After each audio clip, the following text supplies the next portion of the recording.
mampu lagi menahan cobaan darimu. Tuhan, kini ku bertanya,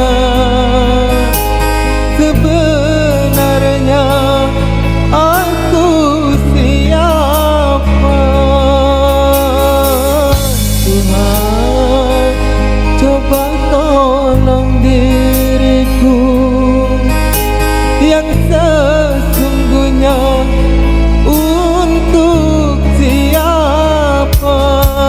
Tunjukkan,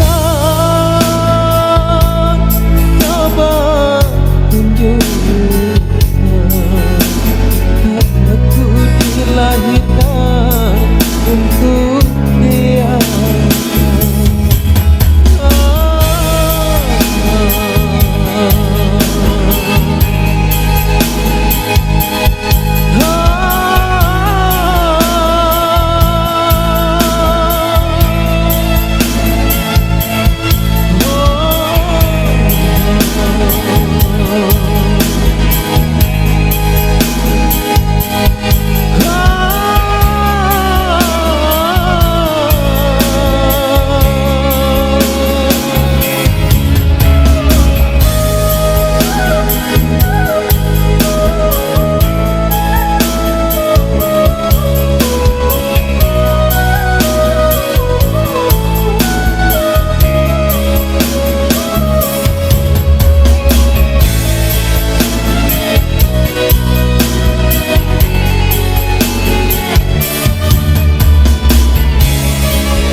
Kalau bukan dari tanganmu,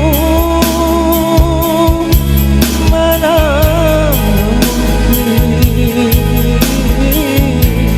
aku dapat mengenal cintanya. Aku dapat mengenal kasihnya.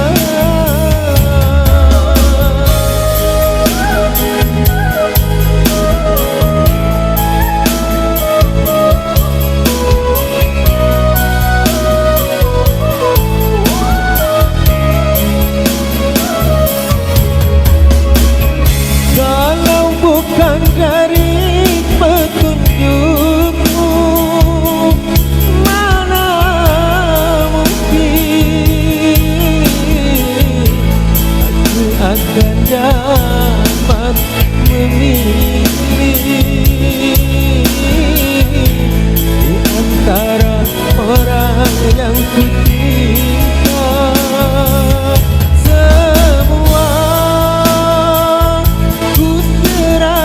Padamu karena mati hidupku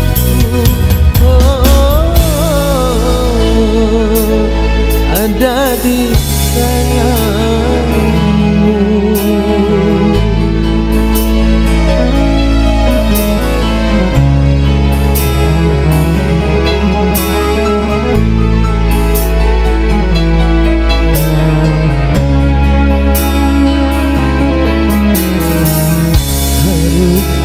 Diriku mengorbankan lagi cinta yang telah lahir di hatiku.